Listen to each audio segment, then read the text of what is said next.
Hi, it's Matt from Milwaukee Record. Hi, I'm Kristin from As Goes Wisconsin. And this is...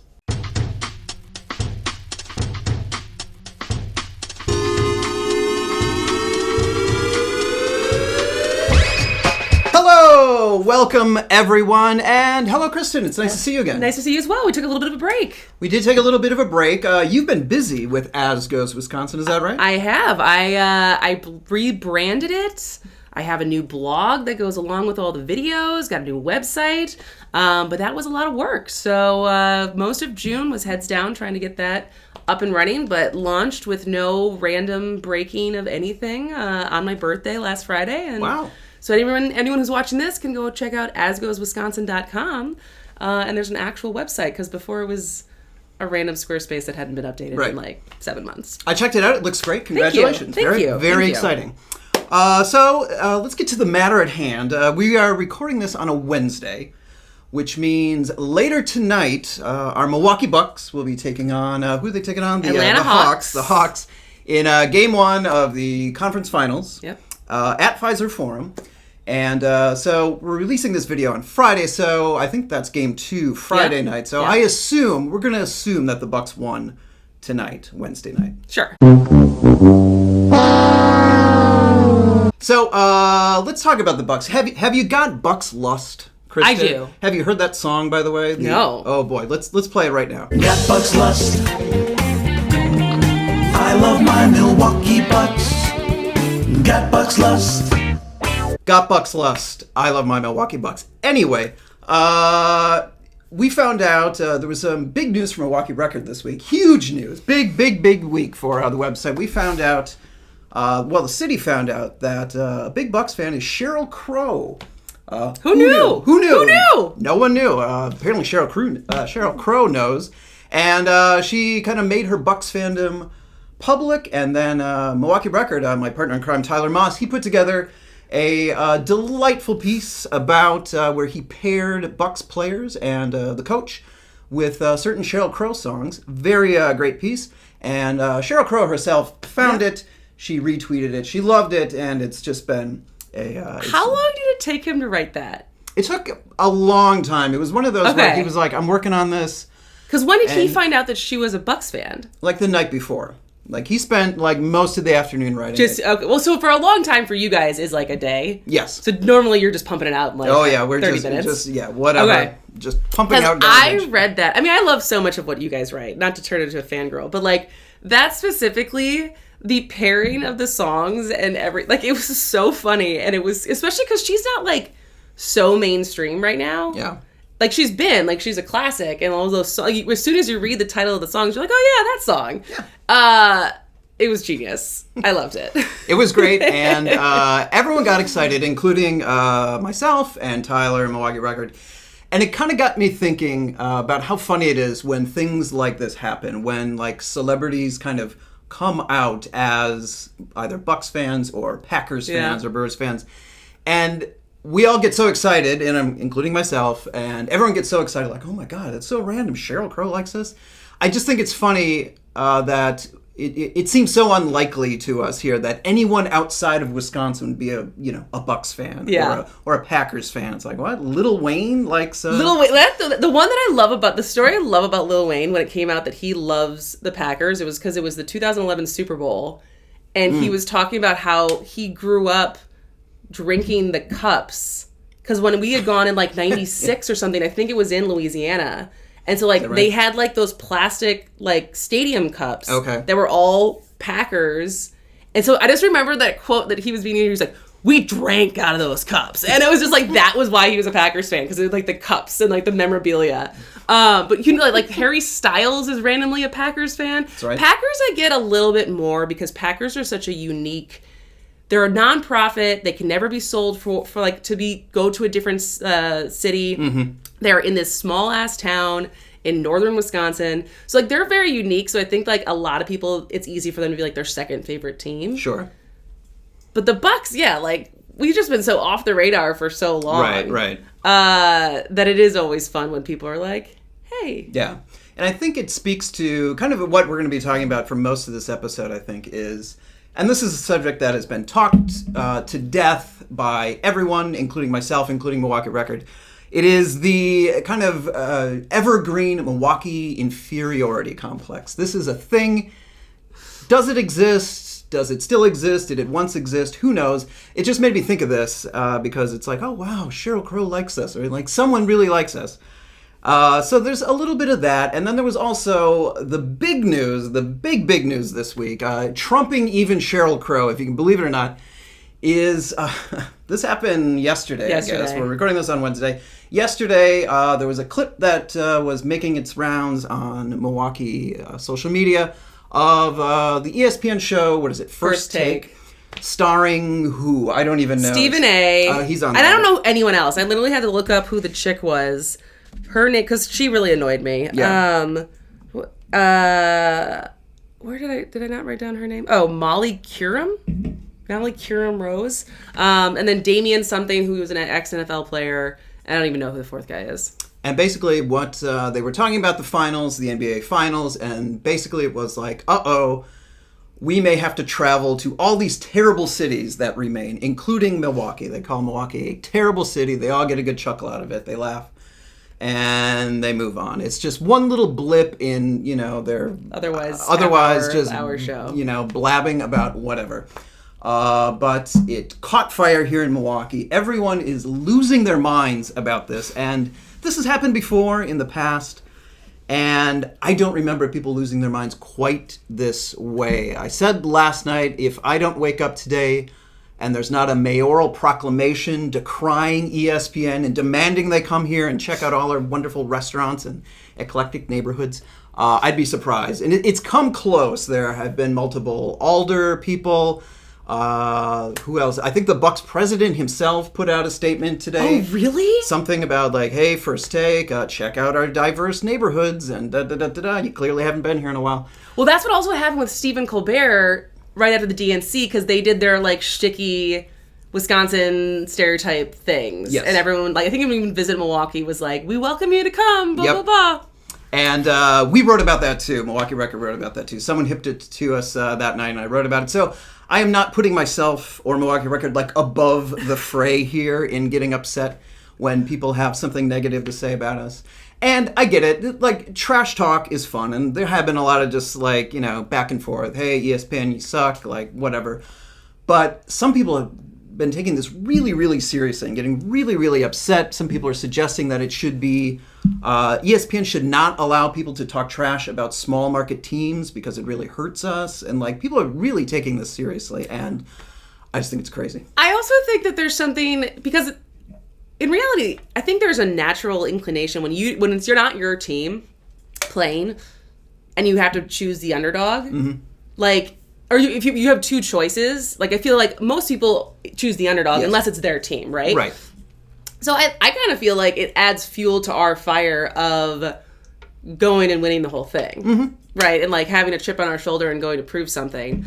I also don't think it's that serious. It's like anyone who has to fill airtime, right? And like make a show where it's just four people talking, entertaining, like. And I wouldn't even call that a gaffe. Because in reality, no. I love Milwaukee. And I've lived in LA, I've lived in San Francisco, I've lived in New York. Like, I've lived in a lot of different places.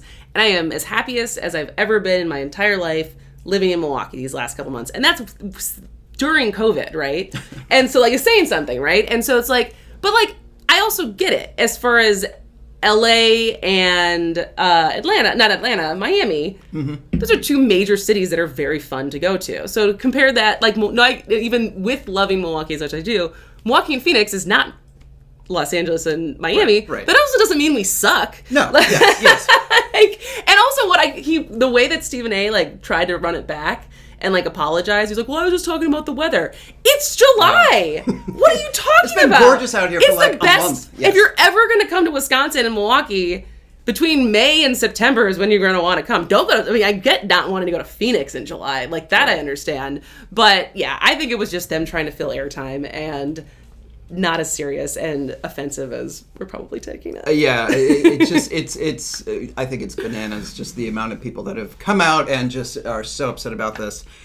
And I don't know. It's just something that always it's a pet peeve of mine. Every time this happens, we have to prove that we're a big city and we can compete, and yet we get so upset over these silly little things, and at some point it becomes kind of embarrassing. It's like, come on, like, let's pretend we've been here before, because we have been here. We've been insulted many times, and I get sticking up for ourselves. I'm not saying we shouldn't. I'm not saying we should just roll over.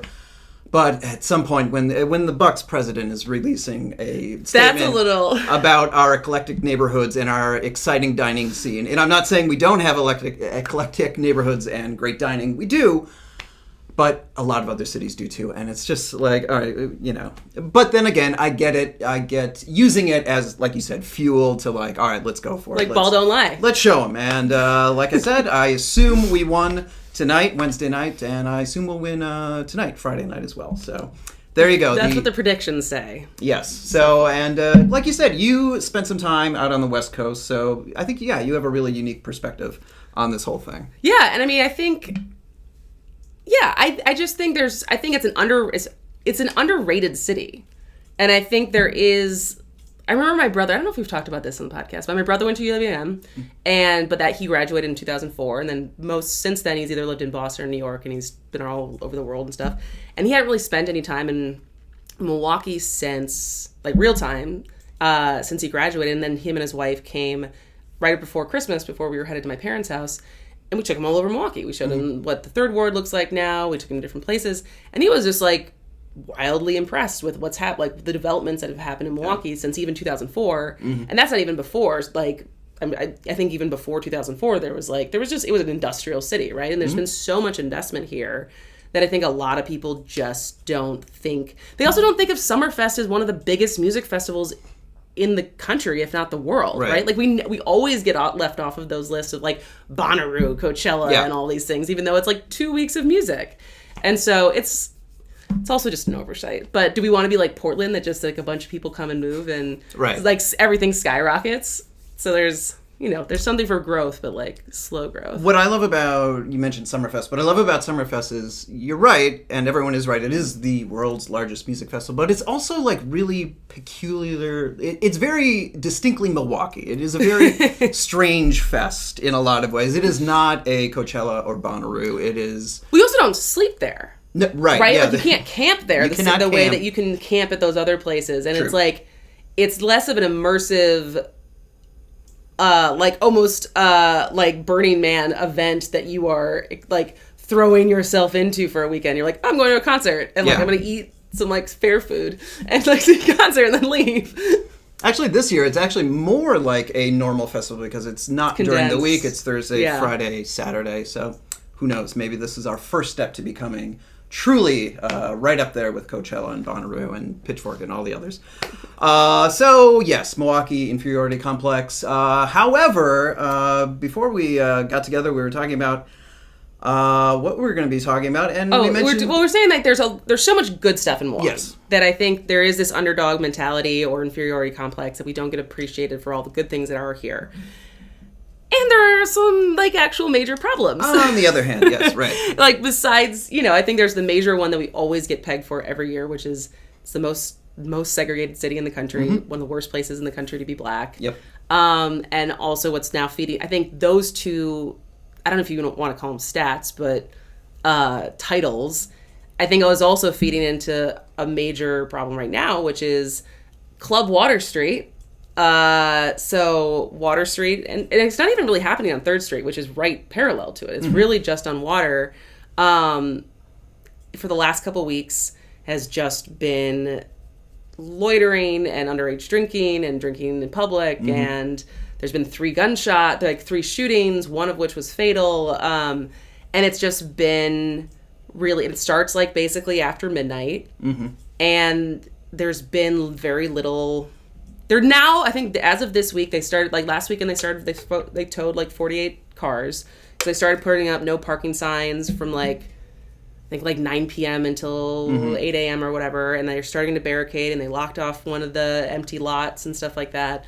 But it's, like, in the face of, this is a hard problem, right? Yeah. Because in the face of defund the police, Black Lives Matter, over-policing, you don't want to just answer by brute force. Right. It seems like a real perfect storm that's happening here in Milwaukee, and it's happening in other cities too. This is a nationwide thing, I think. Is it? An uptick in violent crime right now, and people are chalking it up to, obviously, we're coming out of the pandemic. Yeah. There's all of that. It's summer, just in general, and in Milwaukee here, of course, we have the Bucks that we're talking about, and anytime. I mean, how many people have been outside the Pfizer Forum for the games? Yeah, I mean, it's crazy. And I've just seen in the last few days Milwaukee officials talking about this. Both the mayor, I think... Did the mayor finally say something? He kind of hemmed and hawed about it and said he was talking to some people about it.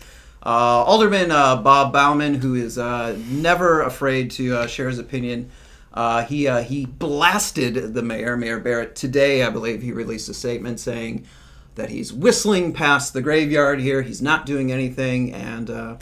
he has suggested a lot of interesting solutions to this, including not necessarily more policing, but like trying to make it harder for people to get down there. Kind of infrastructure things, like saying these people, a lot of folks, and they're saying that a lot of these folks are not coming from the bars. These are people coming. It's Club Water Street. Right. Like it's like people who are coming just to hang out on the street. And actually, one of the more interesting solutions, or at least I don't know. I was talking to a bar owner who has a bar on Water Street, and she said she thinks that all the bars should start handing out like bright neon wristbands, so you can tell the people who are actually going to bars or going from bar to bar apart from the people who are just chilling on the street. Right. And also because she made the point that like when there's a shooting and you want to keep people safe and you let people run into your bar, you also don't know who those people are. It could be someone who's with the shooter or the shooter themselves and stuff, and like there's so much dangerous things. So it's like just as an identifier of like who to ask, what are you doing down here, sure, without racial profiling or anything getting into that, of just like having the bars as simply as like identifying who's actually patronizing bars and who's not is one solution. I don't know. It's really difficult. I mean, it's as difficult as I think the other major problem that Milwaukee, I think, is making national news on is the fact that, like, we've had over 1,000 Kia and Hyundais stolen in the last 6 months. Yes, a lot, yes. A lot. And, like, it's just, like, teenagers going for joyrides in cars that are fairly easy to break into. Right. And the most ridiculous statement, I think, was made. There was 2 aldermen who have come out and tried to blame Hyundai and Kia, and I mean, like, actually blame. Like, their statement was, and I quote, "Kia and Hyundai are directly responsible, in my view, for the drain on police and other city resources that have been sadly directed to deal with the rash of vehicle thefts and the havoc those thefts have brought to our city," Alderman Rainey said, my alderman. "It's time for these companies to fix the problem they created." And I have never in my life heard more of a statement that is like, it is like, why did you make me hit you? That's what it makes me think of it. Like, why did you make me do this to you? Yeah. And it's like, sure, are these cars hard to break into? Maybe. But to say that they created this problem, not like our segregation, not our poverty levels, not our like so much, like nothing of like the problems that like are institutional and systematic in Milwaukee. Like, car companies, yeah, it's a take, it's an angle. I'll give them that. It's an interesting one. So, but it's a problem. It's like it's certainly a problem, and prevention versus like, and I'm not a city planner or an urban it's like, and I don't know how you solve it, but like this is like when you actually need like real leaders who are actually going to not hide behind no comment or pass the buck to city council or the mayor or my hands are tied, because these are real issues. And this is why people leave Milwaukee and they go to the suburbs, right, when it's not safe, blah blah blah. But so it's like, to wrap it up, it's a mixed pot. But like that's also why the reason I like it. Like the bar that I've been watching the games at is on 3rd Street. It's across the Deer District, and I feel like it's it's very diverse when you get in there, because I feel like because of segregation, a lot of bars like that, a lot of neighborhoods, like you see. Sometimes there's diversity, but here it's just like such a melting pot of people, and everyone's cheering for the Bucks, and it's just like it feels like the best of our city. But then like 3 hours pass, and you're like, well, this is a problem. And I think you're right. It is kind of this perfect storm because it comes at a time after last year when so many people were chanting defund the police, and that was such a big rallying cry. And now I've already seen people saying like, well, you want to defund the police, this is what you get, and kind of using that as an attack. But I also think it's a huge opportunity to involve the people, the groups who are behind defund the police, and ask for their input on, these are real problems. Yeah. What are the problems in real time? Because obviously there's like prevention, there is affordable housing, there's all these things that the people who are saying defund the police say is like where other resources need to be funded because there's so much money going to the police. But I think involving them in decisions of, this is happening, and it's not just happening to, like, I live in basically the beginning of Bronzeville, right by the YWCA, and black woman walked by me, asked me about my car, and she was like, "Do you like that car? I'm thinking about buying one." And I joked, I was like, "The only problem is I got my car broke, like I got a window smashed or whatever." And she's like, "Well, at least they didn't take it." And she's like, my coworker, like, her car just got taken. So it's like, this is affecting everybody. Yeah. Like, this is not... Right. So it's like, how do we talk to the people who actually who have different innovative ideas beyond policing to solve these things? But you actually have to ask them and involve them. I want to say I did read a story, I think it was on Urban Milwaukee, where they did mention there was a group involved in discussions about Water Street, and I think the group is 414 Life, I think is the name. And they are kind of that type of group that has been in conversation. So maybe that is a thing. I would also say that, to anyone using kind of the defund the police slogan or concept as a weapon, I don't think the police have ever been defunded. Like, nothing's really changed. It's not like Milwaukee defunded anything, really. Not that I mean, I know there's talks about it, but I don't think that actually anything is, like, budgetary has changed, has it? No, not really. I think the different things, there was like Code Red last summer, and they ended Code Red, and I think there's things with like overtime and like as far as like what, and I think and I, again, because I've been so heads down, Evers yesterday signed something for new police reforms. But chokeholds and things like that, and stuff. Right. But I remember Block, who was a Milwaukee group, where they were trying to get people to pressure him to veto it because they didn't think they went far enough. So I can't say exactly what they are, but I know something was passed yesterday. So I don't know. There's a lot of news to keep up with, Matt. It's never a dull moment here in Wisconsin and Milwaukee. So that's probably a good time to kind of wrap things up. And before we do, we always like to end these shows with our award-winning segment, beloved across the nation, in which we catch up with and talk about what our senior senator from Wisconsin, his name is Ron Johnson, we catch up and talk about what he has been up to lately. And it's a segment that we like to call Mandatory Johnson. So this is a very exciting edition of Mandatory Johnson because it involves an encounter with the man himself. You encountered him. Please tell us about this. So, Saturday was Juneteenth. I was really excited to go check out the big celebration on MLK. And it was awesome. The heat had broke, so it was like a perfect temperature. It was morning-ish still. I think it was around 11. So like there was already thousands of people out there. Saw people I knew, met some people I didn't know, and it was great. And then come to find out, someone says, Ron Johnson's here. I was like, what? Excuse me, what? Of course he is. And they're like, yeah, Ron Johnson's here. And I just have never had a moment of like dissonance of being like, what? Why? And then we were headed out, and there he was. And as I said to Matt before, he's shorter than I expected. I thought he was going to be like 6'2" or 6'3". I think he's like 5'11", 6 foot. Yeah. But at least when I was still there, he was shaking hands and talking to people, and he had his like staffers or whatever. And there was a camera crew that you could tell was setting up in order to interview him. A guy that I know who works for the Wisconsin Democrats. Was just following him with a sign. I don't know if he knew that he was coming, right? But he was just following him with a sign with his quotes about Juneteenth. Really? That of like, because so for context, last year Ron Johnson blocked Juneteenth from becoming a federal holiday, because he was basically concerned that it would be another paid holiday for federal workers. Right. And then this year he voted to pass it. And He kind of relented. Yeah, he's like, Yeah. I guess it's all right. Let's just do it. Fine. And so this guy's like basically in the camera shot of wherever he's going to get his picture taken of like what he actually said. So then we leave, and then I start getting texts from friends who were still there that had either tables or whatever, and they're like, oh yeah, he got booed. Like, he got booed hard. Yeah. And then it made national news. Of course it did. Of course it did. Of course it did. It seems like such a troll move to me. It just like...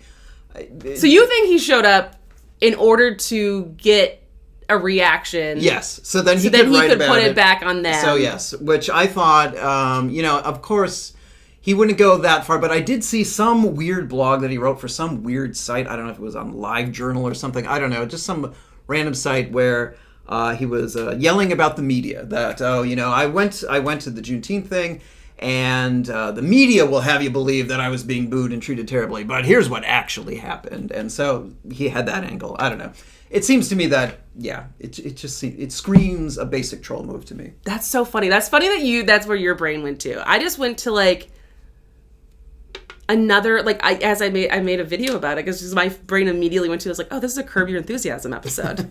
Right. Like, this is so obviously like Larry David just like stepping in it, thinking like what he thinks is a good idea, and just like, why are y'all booing me? Like, this makes, I think his act, what did he say? He's like, this is unusual for Wisconsin. Most people in Wisconsin say, you're in our prayers. We are praying for you. Such a weird But you quote. got some people here that are just sort of nasty at some points, which, for the record, I don't think Ron Johnson knows there's an entire Reddit thread called FRJ, which Yes. I'll let you guess what that stands for. Mm-hmm. And certainly not everyone in Wisconsin is saying, Ron Johnson, you're in our prayers. No, I don't know. Even Yeah. outside of Juneteenth celebrations. No, there is no subreddit for keeping Ron Johnson in our prayers, but there is a subreddit for something else. Yeah, I don't know. I every week I'm just blown away by. And I don't know. I think we always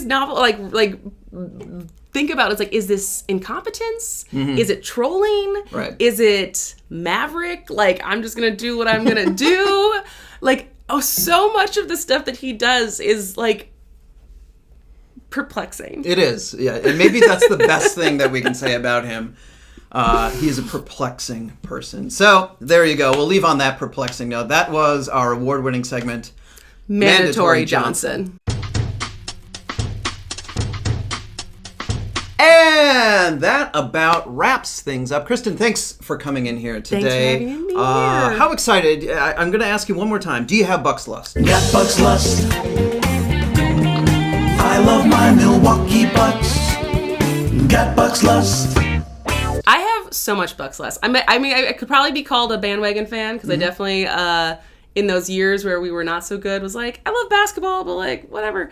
But it is very fun to be on the wagon right now. It is. Yeah, sure. I'm with you too. I'm not the hugest basketball fan in the world, but I've really gotten caught up in it. So. And they're so likable. Yes. That whole team is so likable. I really want to I want to make a shirt. I don't know if you saw PJ Tucker's quote that he says, I live for this. For guarding KD. He's like, I'll die out there. And so now I want a shirt with like his face and just, I'll die out there. Beautiful. Like, they're all so likable. How can you not root for them? Look at this guy right there with the look at deer. him.